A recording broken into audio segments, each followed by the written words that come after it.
Dear students, research methods and statistics third BA സോഷ്യോളജിയുടെ fifth സെമ്മിലെ research methods and statistics ഗവേഷണ രീതികളും സ്റ്റാറ്റിസ്റ്റിക്സും എന്ന പേപ്പറിൻ്റെ 13ാമത്തെ വീഡിയോ ആണ് ഇതിൽ. മൊഡ്യൂൾ 4 റിപ്പോർട്ട് റൈറ്റിംഗ് 4ാമത്തെ മൊഡ്യൂളാണ് റിപ്പോർട്ട് റൈറ്റിംഗ്. ഓരോ ഗവേഷണത്തിൻ്റെയും ലക്ഷ്യം പൂർത്തീകരിക്കപ്പെടുന്നത് ഗവേഷണ ഫലങ്ങൾ എല്ലാവർക്കും ലഭ്യമായ രീതിയിൽ പ്രസിദ്ധീകരിക്കപ്പെടുമ്പോഴാണ്. നമ്മളിവിടെ റിപ്പോർട്ട് റൈറ്റിംഗ് എങ്ങനെയാണ് ഒരു ഗവേഷണ റിപ്പോർട്ട് എഴുതേണ്ടത്, ഒരു ഗവേഷണ റിപ്പോർട്ട് എഴുതുന്നതിൻ്റെ നടപടിക്രമങ്ങളാണ് ഈ മൊഡ്യൂളിൽ വരുന്നത്.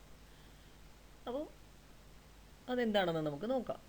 ഓരോ ഗവേഷണത്തിൻ്റെയും ലക്ഷ്യം പൂർത്തീകരിക്കപ്പെടുന്നത് ഗവേഷണ ഫലങ്ങൾ എല്ലാവർക്കും ലഭ്യമായ രീതിയിൽ പ്രസിദ്ധീകരിക്കപ്പെടുമ്പോഴാണ്. വിവിധ മേഖലകളിൽ നടക്കുന്ന ഗവേഷണങ്ങൾ ആ മേഖലകളിലെ വിജ്ഞാന വിസ്ഫോടനത്തിന്, നോളജ് എക്സ്പ്ലോഷന് കാരണമാകുന്നു. ഗവേഷണ ഫലങ്ങൾ പ്രസിദ്ധീകൃതമാകുന്നതോടുകൂടി പുതിയ അറിവുകൾ പൊതുജനങ്ങൾക്കടക്കം ലഭ്യമാകുന്ന സാഹചര്യം ഉണ്ടാകുന്നു. അപ്പോൾ ഓരോ ഗവേഷണവും പൂർത്തീകരിക്കപ്പെടുന്നത് ആ ഗവേഷണ ഫലങ്ങൾ പ്രസിദ്ധീകരിക്കുമ്പോഴാണ്, അത് എല്ലാവർക്കും ലഭിക്കുമ്പോഴാണ്, അത് അങ്ങനെ എല്ലാവർക്കും ലഭ്യമാകുന്ന രീതിയിൽ പ്രസിദ്ധീകരിക്കപ്പെടുമ്പോഴാണ്. വിവിധ മേഖലകളിൽ ഗവേഷണ ഫലങ്ങൾ നടക്കുന്നുണ്ട്. ആ ഗവേഷണങ്ങൾ വിജ്ഞാന വിസ്ഫോടനത്തിന് കാരണമാകുന്നുമുണ്ട്. ഗവേഷണ ഫലങ്ങൾ പ്രസിദ്ധീകൃതമാകുന്നതോടുകൂടി പൊതുജനങ്ങൾക്കും എല്ലാം പുതിയ അറിവുകൾ ലഭ്യമാകുന്ന സാഹചര്യം ഉണ്ടാകുകയാണ്.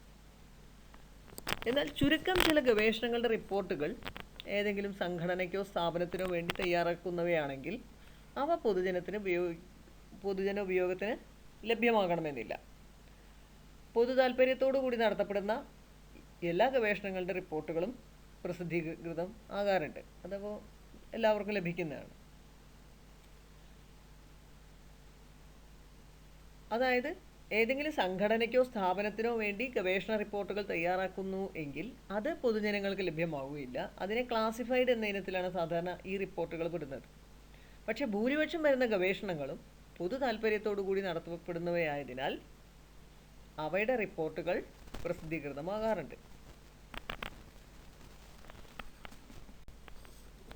ഒരു ഗവേഷണത്തിൻ്റെ അന്തിമ ഉൽപ്പന്നമാണ് ഗവേഷണ റിപ്പോർട്ട്. ഗവേഷകൻ ഏർപ്പെട്ട വിവിധ പ്രവർത്തനങ്ങളുടെ ഫലമായുണ്ടായ കണ്ടെത്തലുകളുടെയും വിവരണമാണ് ഗവേഷണ റിപ്പോർട്ട്. ഗവേഷണ ഫലങ്ങളെ രേഖപ്പെടുത്തുകയും ഗവേഷണ ഫലങ്ങളിലേക്ക് എങ്ങനെ എത്തിച്ചേർന്നെന്ന് വിശദീകരിക്കുകയുമാണ് ഗവേഷണ റിപ്പോർട്ടുകളുടെ ധർമ്മം. ഓരോ ഗവേഷണത്തിൻ്റെയും അന്തിമ ഉൽപ്പന്നമാണ് ഗവേഷണ റിപ്പോർട്ട്. ഒരു ഗവേഷണം കഴിഞ്ഞ് അവസാനം ലഭിക്കുന്ന ഉൽപ്പന്നമാണ് ഗവേഷണ റിപ്പോർട്ട്. ഗവേഷകൻ ഏർപ്പെട്ടിരിക്കുന്ന വിവിധ പ്രവർത്തനങ്ങൾ, കുറേ പ്രവർത്തനങ്ങൾ നടത്തിയാണ് ഗവേഷണങ്ങളിലേക്ക് എത്തുന്നത്. അദ്ദേഹം സഞ്ചരിച്ച എല്ലാ വഴികളും, നടത്തിയ പരീക്ഷണങ്ങളും നിരീക്ഷണങ്ങളും എല്ലാം വിവരിച്ചിട്ടുള്ളത് ഈ ഗവേഷണ റിപ്പോർട്ടിലാണ്. ആ ഗവേഷണ ഫലങ്ങളെ രേഖപ്പെടുത്തുകയും ഗവേഷണ ഫലത്തിലേക്ക് എങ്ങനെയാണ് എത്തിച്ചേർന്നത് എന്ന് വിശദീകരിക്കുകയും എല്ലാം ഈ റിപ്പോർട്ടുകളുടെ ധർമ്മമാണ്. അതെല്ലാം റിപ്പോർട്ടിലുണ്ടായിരിക്കും. ഏത് ജനവിഭാഗത്തെ ലക്ഷ്യം വെച്ചാണ് റിപ്പോർട്ട് തയ്യാറാക്കുന്നത് എന്നതനുസരിച്ച് ഉപയോഗിക്കുന്ന ഭാഷയിലും ശൈലിയിലും മാറ്റങ്ങളുണ്ടാകും. സാധാരണക്കാരെ ലക്ഷ്യമാക്കിയിട്ടുള്ള റിപ്പോർട്ടുകളിൽ സാങ്കേതിക പദങ്ങൾ പരമാവധി ഒഴിവാക്കേണ്ടതും ലളിതമായ ഭാഷ ഉപയോഗിക്കേണ്ടതുമാണ്. എന്നാൽ ഒരു വിദഗ്ധ സമിതിക്ക് വേണ്ടി തയ്യാറാക്കുന്ന റിപ്പോർട്ടുകളാണെങ്കിൽ സാങ്കേതിക പദങ്ങൾ ഉപയോഗിക്കാം. വിവര വിശകലനത്തിൽ ഉപയോഗിച്ച ഗ്രാഫുകൾ, ചാർട്ടുകൾ, പട്ടികകൾ എന്നിവ റിപ്പോർട്ടിൻ്റെ ഭാഗമാക്കുന്നത് വിഷയാവതരണത്തെ വളരെയധികം സഹായിക്കും.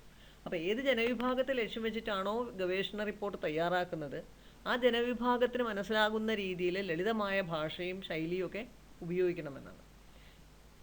അങ്ങനെയുള്ള റിപ്പോർട്ടുകളിൽ പരമാവധി ലളിതമായ ഭാഷ, സാങ്കേതിക പദങ്ങളൊക്കെ ഒഴിവാക്കി ലളിതമായ ഭാഷ സാധാരണക്കാരന് മനസ്സിലാകുന്ന രീതിയിൽ ഉപയോഗിക്കും. അങ്ങനെ ഉപയോഗിക്കേണ്ടതാണ്. എന്നാൽ ഏതെങ്കിലും വിദഗ്ധ സമിതിക്ക് വേണ്ടിയാണ് റിപ്പോർട്ടുകൾ തയ്യാറാക്കുന്നത് എങ്കിൽ സാങ്കേതിക പദങ്ങളൊക്കെ ഉപയോഗിക്കണം.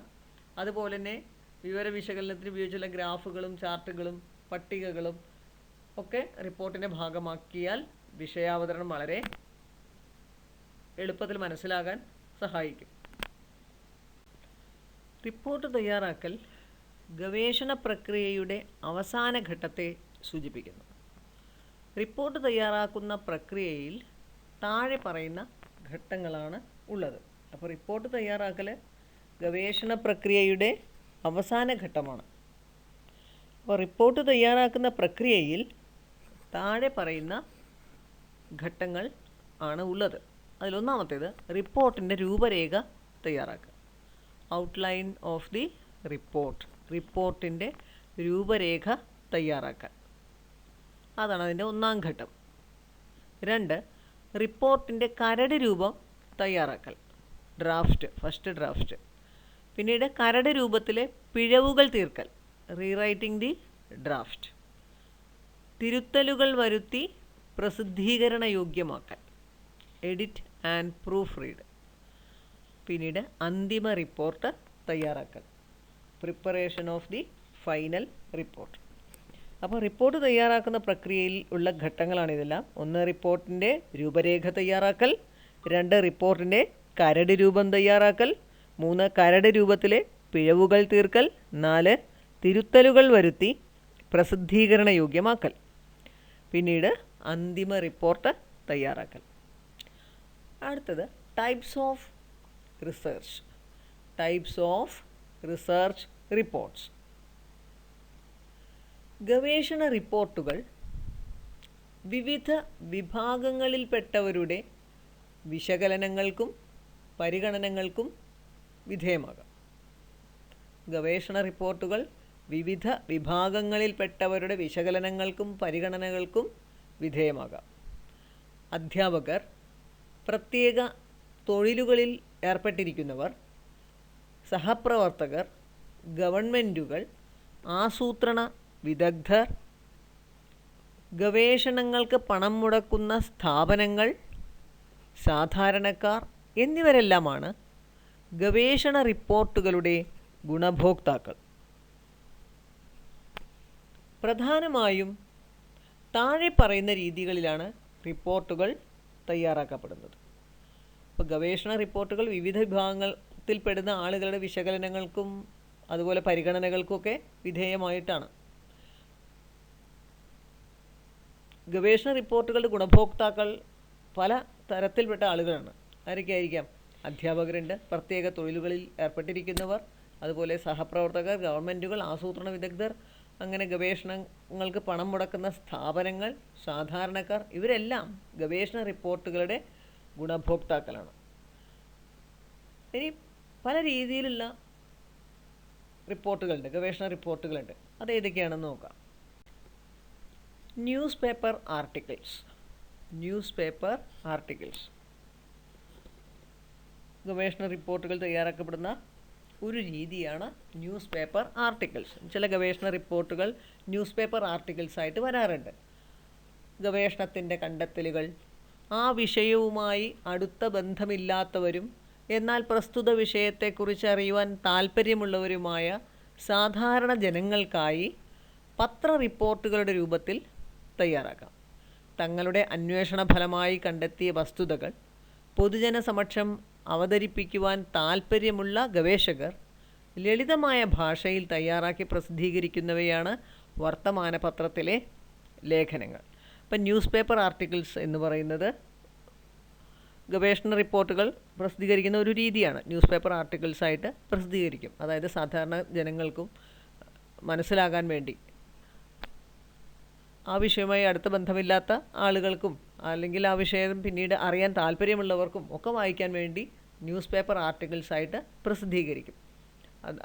ഗവേഷകർ തങ്ങളുടെ അന്വേഷണ ഫലമായി കണ്ടെത്തിയ വസ്തുതകളെല്ലാം പൊതുജനങ്ങൾക്ക് മനസ്സിലാകാൻ വേണ്ടി അവർക്ക് മനസ്സിലാകുന്ന ലളിതമായ ഭാഷയിൽ തയ്യാറാക്കി പ്രസിദ്ധീകരിക്കുന്നവയാണ് വർത്തമാന പത്രത്തിലെ അല്ലെങ്കിൽ ന്യൂസ് പേപ്പറിലെ ലേഖനങ്ങൾ. രണ്ടാമത് റിസർച്ച് മോണോഗ്രാഫ്, ഏകവിഷയ പ്രബന്ധം എന്ന രീതിയിൽ, റിസർച്ച് മോണോഗ്രാഫ് എന്ന രീതിയിൽ ഗവേഷണ റിപ്പോർട്ടുകൾ പ്രസിദ്ധീകരിക്കാറുണ്ട്. ഒരു സ്ഥാപനം മൂലധനമിറക്കി ഗവേഷകരെ ഉപയോഗപ്പെടുത്തി വസ്തുതാശേഖരണവും വിശകലനവും നടത്തുന്ന ഘട്ടത്തിൽ പ്രസ്തുത സ്ഥാപനത്തിന് സമർപ്പിക്കുന്നതിനായി തയ്യാറാക്കുന്ന റിപ്പോർട്ടാണ് ഏകവിഷയക പ്രബന്ധം. റിസർച്ച് മോണോഗ്രാഫ് എന്ന് പറയുന്നത് ഒരു സ്ഥാപനം പണം ഇറക്കും, ഗവേഷണം നടത്താൻ വേണ്ട മൂലധനമെല്ലാം ആ ഒരു സ്ഥാപനം തന്നെയാണ് ചിലവാക്കി ഗവേഷകരെ ഉപയോഗപ്പെടുത്തുന്നത്. അങ്ങനെ ഒരു സ്ഥാപനം മൂലധനമിറക്കി ഗവേഷകരെ ഉപയോഗപ്പെടുത്തി ഗവേഷകർ വസ്തുതകൾ ശേഖരിക്കുന്നു, വിശകലനം നടത്തി ഗവേഷണം റിപ്പോർട്ട് സമർപ്പിക്കുന്നു. ആ സ്ഥാപനത്തിന് വേണ്ടി തന്നെ ഗവേഷണ റിപ്പോർട്ട് സമർപ്പിക്കുകയാണ്. അതിനെയാണ് പറയുന്നത് റിസർച്ച് മോണോഗ്രാഫ്. മറ്റൊന്ന് സെമിനാർ പേപ്പേഴ്സ്. ഒരു വിഷയത്തിൽ വൈദഗ്ധ്യം നേടിയവരുടെ ഒരു കൂട്ടായ്മയിൽ അഥവാ ചർച്ചായോഗത്തിൽ അവതരിപ്പിക്കുവാൻ തയ്യാറാക്കുന്ന റിപ്പോർട്ടാണ് സെമിനാർ പേപ്പർ. പഠന ഗവേഷണങ്ങൾക്കുള്ള ചർച്ചായോഗങ്ങളിലും കൂടിയാലോചനാ യോഗങ്ങളിലുമാണ് ഇത്തരം പഠന റിപ്പോർട്ടുകൾ അവതരിപ്പിക്കാറുള്ളത്. അപ്പോൾ സെമിനാർ പേപ്പേഴ്സ് ആ രീതിയിലും ഗവേഷണ റിപ്പോർട്ടുകൾ സമർപ്പിക്കാറുണ്ട് അല്ലെങ്കിൽ പ്രസിദ്ധീകരിക്കാറുണ്ട്. ഈ സെമിനാർ പേപ്പേഴ്സ് എന്ന് പറയുന്നത് ഒരു വിഷയത്തിൽ വൈദഗ്ധ്യം നേടിയവരുടെ ഒരു കൂട്ടായ്മ, ആ കൂട്ടായ്മയിൽ അവരുടെ ചർച്ചായോഗത്തിൽ അവതരിപ്പിക്കാൻ തയ്യാറാക്കുന്ന റിപ്പോർട്ടാണ് സെമിനാർ പേപ്പർ. പഠന ഗവേഷണങ്ങൾക്കുള്ള ചർച്ചായോഗങ്ങൾ, അതായത് സെമിനാറുകൾ, കൂടിയാലോചനാ യോഗങ്ങളിൽ, കോൺഫറൻസുകളിൽ ഒക്കെയാണ് ഇത്തരം പഠന റിപ്പോർട്ടുകൾ അവതരിപ്പിക്കാറുള്ളത്. അടുത്തത് ജേണൽ ആർട്ടിക്കിൾസ്. എല്ലാ വിഷയങ്ങളിലും നിരന്തരമായി നടന്നുകൊണ്ടിരിക്കുന്ന ഗവേഷണ ഫലങ്ങൾ അതാത് വിഷയങ്ങളിലുള്ള ആനുകാലിക പ്രസിദ്ധീകരണങ്ങളിലാണ് ആദ്യമായി പ്രസിദ്ധീകരിക്കപ്പെടാറുള്ളത്. അച്ചടിച്ച രീതിയിലും അച്ചടിക്കാത്ത ഇൻ്റർനെറ്റിൽ ലഭ്യമാകുന്ന ഓൺലൈൻ രീതിയിലും ആനുകാലിക പ്രസിദ്ധീകരണങ്ങൾ ലഭ്യമാണ്. ഓരോ മേഖലയിലെയും ഗവേഷണ പുരോഗതി അതാത് മേഖലകളിലെ ആനുകാലിക പ്രസിദ്ധീകരണങ്ങളിൽ കൂടി പ്രസിദ്ധപ്പെടുത്തുന്നു. അന്താരാഷ്ട്ര തലത്തിൽ പ്രചാരമുള്ള ആനുകാലിക പ്രസിദ്ധീകരണങ്ങളിൽ വരുന്ന ലേഖനങ്ങൾ ഗുണനിലവാരത്തിൽ മികച്ചവയായിരിക്കും എന്നതിനാൽ ലോകശ്രദ്ധ പെട്ടെന്ന് പിടിച്ചുപറ്റുന്നവയായിരിക്കും. അപ്പോൾ ഗവേഷണ പ്രബന്ധങ്ങൾ, റിസർച്ച് റിപ്പോർട്ടുകൾ ജേണൽ ആർട്ടിക്കിൾസായിട്ട് പ്രസിദ്ധീകരിക്കാറുണ്ട്, ജേണലുകളിൽ പ്രസിദ്ധീകരിക്കാറുണ്ട്. ഇപ്പോൾ നേച്ചർ ജേണൽ എന്നൊക്കെ പറയുന്നത് വളരെ അന്താരാഷ്ട്ര പ്രസിദ്ധിയുള്ള ജേണലുകളാണ്. ഇൻ്റർനെറ്റിൽ ഒരുപാട് തരത്തിലുള്ള ജേണലുകൾ ഉണ്ട്. അങ്ങനെ ആ ജേണലുകളിലെല്ലാം തന്നെ ഇങ്ങനെയുള്ള ഗവേഷണങ്ങളുടെ റിപ്പോർട്ടുകൾ, ഓരോ മേഖലകളിലും ഗവേഷണങ്ങൾ നടത്തി ഗവേഷണ റിപ്പോർട്ടുകൾ പ്രസിദ്ധീകരിക്കുന്നത് കാണാം. അപ്പോൾ പല വിഷയങ്ങളിലും നിരന്തരമായി ഗവേഷണങ്ങൾ നടന്നുകൊണ്ടിരിക്കുന്നുണ്ട്. ആ ഗവേഷണങ്ങളുടെ എല്ലാം ഫലങ്ങൾ, ഗവേഷണ ഫലങ്ങൾ അതാത് വിഷയങ്ങളിലുള്ള ആനുകാലിക പ്രസിദ്ധീകരണങ്ങളിൽ പ്രസിദ്ധീകരിക്കാറുമുണ്ട്. അച്ചടിച്ച രീതിയിൽ, അച്ചടിക്കാത്ത ഇൻ്റർനെറ്റിൽ ലഭ്യമാകുന്ന ഓൺലൈൻ രീതികളിൽ ഒക്കെയുള്ള ആനുകാലിക പ്രസിദ്ധീകരണങ്ങളിൽ ഈ ഗവേഷണ ഫലങ്ങൾ പ്രസിദ്ധീകൃതമാകുന്നുണ്ട്. ഓരോ മേഖലയിലെയും ഗവേഷണ പുരോഗതി അതാത് മേഖലകളിലെ ആനുകാലിക പ്രസിദ്ധീകരണങ്ങളിൽ കൂടി പ്രസിദ്ധപ്പെടുത്തുന്നുണ്ട്. അന്താരാഷ്ട്ര തലത്തിൽ പ്രചാരമുള്ള ആനുകാലിക പ്രസിദ്ധീകരണങ്ങളിൽ വരുന്ന ലേഖനങ്ങൾ ഗുണനിലവാരത്തിൽ മികച്ചവയായിരിക്കും എന്നതിനാൽ ലോകശ്രദ്ധ പെട്ടെന്ന് പിടിച്ചുപറ്റുന്നവയായിരിക്കും. ഇനി മറ്റൊന്ന് abstract of articles. Abstracts of articles. ഗവേഷണ പഠനം പൂർണ്ണമായതിനു ശേഷം കണ്ടെത്തലുകളുടെ ഒരു സംക്ഷിപ്ത വിവരണം, ആബ്സ്ട്രാക്റ്റ്, പ്രസിദ്ധീകരിക്കുന്ന രീതിയുണ്ട്. ഗവേഷണ പ്രബന്ധം പ്രസിദ്ധീകരിക്കുന്നതിന് മുമ്പ് തന്നെ പ്രസ്തുത ഗവേഷണത്തിൻ്റെ രത്നച്ചുരുക്കം പ്രസിദ്ധീകരിക്കപ്പെടുന്നു. ഇത് കുറഞ്ഞ സമയത്തിനുള്ളിൽ വായനക്കാരിൽ എത്തിച്ചേരുകയും പ്രസ്തുത ഗവേഷണത്തെക്കുറിച്ചുള്ള അറിവ് അവരിൽ എത്തിക്കുകയും ചെയ്യുന്നു. അപ്പോൾ ഗവേഷണ റിപ്പോർട്ടുകൾ പ്രസിദ്ധീകരിക്കുന്ന മറ്റൊരു രീതിയാണ് ആബ്സ്ട്രാക്ട്സ് ഓഫ് ആർട്ടിക്കിൾസ്. അപ്പോൾ ഗവേഷണം പൂർണ്ണമായി ഇതിന് ശേഷം ആ കണ്ടെത്തലുകൾ ഒരു ആബ്സ്ട്രാക്റ്റ് രൂപത്തിൽ, ഒരു സംക്ഷിപ്ത രൂപത്തിൽ പ്രസിദ്ധീകരിക്കും, വളരെ ചുരുക്കി എഴുതും. ഗവേഷണ പ്രബന്ധം പ്രസിദ്ധീകരിക്കുന്നതിന് മുമ്പ് തന്നെ ഈ പ്രസ്തുത ഗവേഷണത്തിൻ്റെ ആബ്സ്ട്രാക്റ്റ്, രത്നചുരുക്കം പ്രസിദ്ധീകരിക്കുകയാണ് ചെയ്യുന്നത്. ഇത് കുറഞ്ഞ സമയത്തിനുള്ളിൽ വായനക്കാരിൽ എത്തിച്ചേരുകയും ഈ ഗവേഷണത്തെക്കുറിച്ചുള്ള അറിവ് വായനക്കാരിൽ എത്തുകയും ചെയ്യുന്നു. അടുത്ത thesis and dissertation. Thesis and dissertation ഒരു ബിരുദ സമ്പാദനം ലക്ഷ്യമിട്ട് യൂണിവേഴ്സിറ്റി തലത്തിൽ നടത്തുന്ന ഗവേഷണ പഠനങ്ങളുടെ റിപ്പോർട്ടുകളാണ് ഗവേഷണ പ്രബന്ധങ്ങളും ഉപന്യാസങ്ങളും. ഡോക്ടറേറ്റ് ബിരുദം ലഭിക്കുന്നതിനായി, അതായത് PhD ലഭിക്കുന്നതിനായി തയ്യാറാക്കുന്ന ഗവേഷണ പ്രബന്ധമാണ് തിസീസ് എന്ന് അറിയപ്പെടുന്നത്.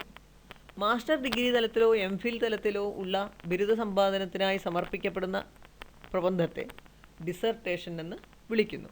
അപ്പോൾ തിസീസ്, ഡിസർട്ടേഷൻ ഇതെല്ലാം തന്നെ ഗവേഷണ റിപ്പോർട്ടുകളുടെ